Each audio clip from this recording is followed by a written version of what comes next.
نبی اکرم صلی اللہ علیہ وسلم نے بیٹیوں کو اتنا نوازا ہے، عورتوں کو اتنا دیا ہے کہ دنیا کا کوئی مذہب اور دھرم اس کا مقابلہ نہیں کر سکتا۔ اور آپ اپنی بچیوں کو اعلیٰ تعلیم دلواؤ، اپنے بیٹوں کو بھی اعلیٰ تعلیم دلواؤ۔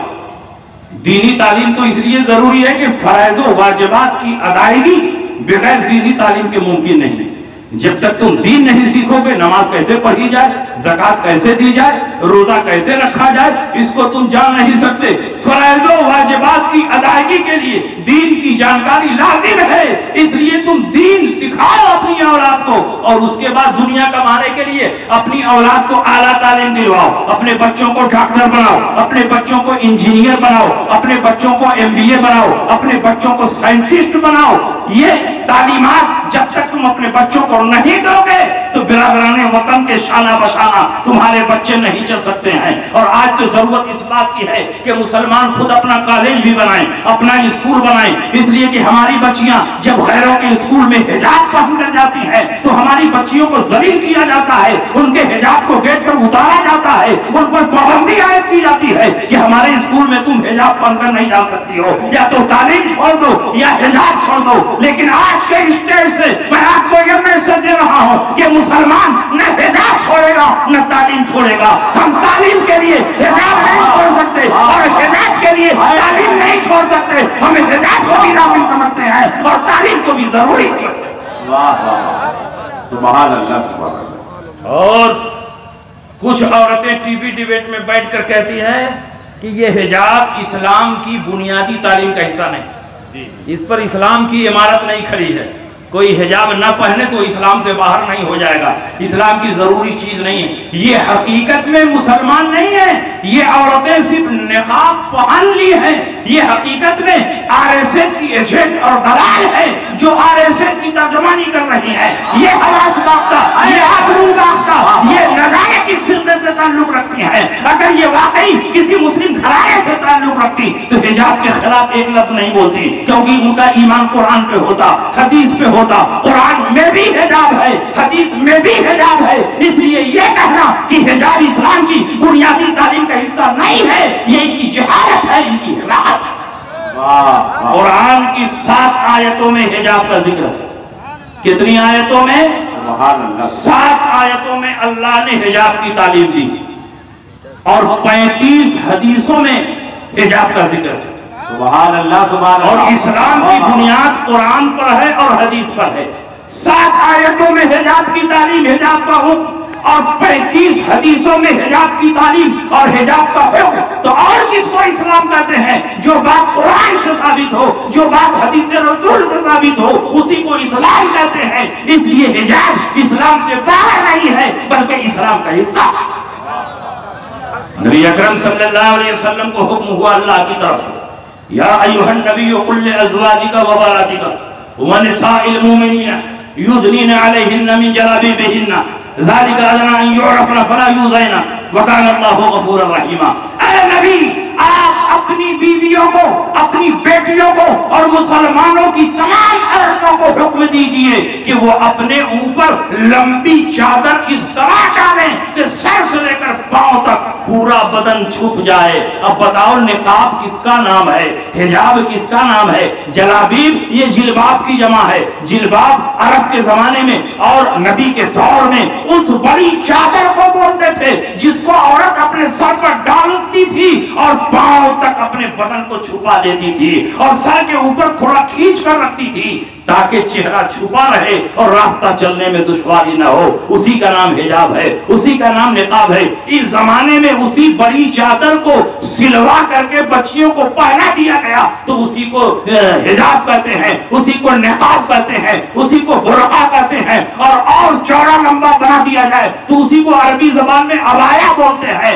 نقاب اور جلابیب میں کوئی فرق نہیں۔ نبی اکرم صلی اللہ علیہ وسلم کو جس نقاب کی تعلیم کا حکم دیا گیا اس کا مقصد یہی تھا کہ سر سے لے کر پاؤں تک عورتوں کو چھپانے والا کپڑا پہنایا جائے، چاہے اس کو نقاب کا ہو، چاہے اس کو حجاب کا ہو، چاہے اس کو جلابیب کا ہو، چاہے اس کو عبایا کا ہو، سب کا مطلب اور مقصد ایک۔ واہ واہ واہ، اور واہ واہ واہ۔ نبی اکرم کی ازواج پاک کی زندگی میں بھی حجاب ہے۔ بلکہ ایک آیت میں تو لفظ حجاب ہی آ گیا. حضرت عمر ابن خطاب رضی اللہ تعالیٰ عنہ نبی کی بارگاہ میں جاتے تو کبھی کبھی دیکھتے کہ بہت سارے لوگ ادھر ادھر سے آتے ہیں نبی کی بارگاہ میں، اور بعض ازواج مطہرات بھی نبی کی بارگاہ میں ہوتی تھی. تو حضرت عمر کا دل بہت کڑتا تھا، کہاں کہاں سے لوگ نبی کی بارگاہ میں آتے ہیں، ازواج پاک بھی ہوتی ہیں، اجنبیوں کی نظر نبی کی ازواج پر پڑ سکتی ہے. حضرت عمر نے رسول پاک سے کہا یا رسول اللہ آپ اپنی ازواج پاک کو حکم دیں کہ وہ پردے میں رہیں. نبی اکرم صلی اللہ علیہ وسلم کی بارگاہ میں یہ رائے پیش کی، اور حضرت عمر وہ صحابی ہیں کہ جو رائے پیش فرماتے تھے پروردگار عالم پسند فرماتا تھا، اور اسی کے مطابق قرآن کا نزول ہوتا تھا. قرآن میں 26 مقامات پر اللہ نے حضرت عمر کی رائے کے مطابق قرآن پاک کا نزول فرمایا ہے، آیت کریمہ کا نزول فرمایا ہے. یہ آیت حجاب بھی حضرت عمر کی رائے کے مطابق نازل ہوئی. آیت کریمہ اتری وَإِذَا سَأَلْتُمُوهُنَّ مَتَاعًا فَاسْأَلُوهُنَّ مِنْ وَرَائِ حِجَابٍ. جب نبی کی بیویوں سے کچھ مانگو یا پوچھو تو ڈائریکٹ سامنے نہ آ جاؤ، مِنْ وَرَائِ حِجَابٍ، پردے کے پیچھے سے مانگو اور پوچھو. یہ اس بات کی دلیل ہے کہ پردہ قرآن سے بھی ثابت ہے اور حدیث رسول سے بھی ثابت ہے اور ازواج پاک کی زندگی سے بھی ثابت ہے. واہ واہ، بے شک بے شک. ایک جنگ میں ایک بوڑھی عورت کا بیٹا شہید ہو گیا. مدینہ منورہ میں اطلاع پہنچی، ماں کا اکیلا بیٹا جنگ میں شہید ہو گیا، اکیلا سہارا جنگ میں لٹ گیا. ماں بے چین اور بے قرار ہوئی. خبر کی تصدیق کے لیے وہ بیچاری ماں چلی، لیکن اپنے آپ کو نقاب میں ملبوس کر کے، اپنے آپ کو چادر میں چھپا کر کے، برقعے میں چھپا کر کے وہ خاتون نبی کی بارگاہ میں پہنچی. وہاں صحابہ بھی بیٹھے ہوئے تھے. خاتون نے کہا یا رسول اللہ مجھ کو خبر ملی ہے کہ میرا بیٹا جنگ میں شہید ہو گیا ہے، کیا خبر ہے، کیا سچائی ہے؟ بعض صحابہ اکرام نے کہا کہ بیٹا گم ہو گیا ہے اور تم لمبا چوڑا نقاب اوڑھ کر کے یہاں آئی ہو، مصیبت کے عالم میں ہو اور نقاب میں لپٹی ہوئی ہو. اس صحابیہ کی غیرت ایمانی دیکھو. اس صحابیہ نے کہا، اس خاتون نے کہا میرا بیٹا گم ہوا ہے، میری عزت اور میری شرم و حیا نہیں گم ہوئی ہے، اس لیے میں جس حال میں رہوں گی نقاب میں رہوں گی، اپنے پورے جسم کو چادر سے چھپا کر رہوں گی. واہ واہ واہ واہ واہ. اس لیے آپ اپنی بچیوں کو اعلیٰ تعلیم دلواؤ اور نقاب کے ساتھ آپ کی بچیاں اسکول میں جائیں، اور بچیوں سے نقاب کے حق کو چھیننے کا اختیار کسی کو نہیں ہے. یہاں کے سمویدھان کے آرٹیکل 25 میں صاف لفظوں میں لکھا ہوا ہے کہ ہر مذہب والے کو اپنے مذہب پر آزادی کے ساتھ عمل کرنے کی اجازت ہے. اس لیے نقاب بھی یہ ہمارے مذہب کا حصہ ہے اور سمویدھان اس بات کی اجازت دیتا ہے کہ ہم اپنے مذہب پر آزادی کے ساتھ عمل کریں. ایسا کوئی قانون بنایا جا رہا ہے کہ جس سے ہماری بچیوں سے حجاب کے حق کو چھینا جائے تو ہم اس قانون کو پیروں تلے روک دیں گے، اپنے ٹھوکروں سے مار دیں گے، لیکن ہم اپنی بچیوں سے حجاب کو دور نہیں کریں. واہ واہ، سبحان اللہ سبحان. اس لیے آپ پوری پابندی کے ساتھ اسلام اور مذہب اسلام پر عمل کریں، اسلام کی تعلیمات پر عمل کریں.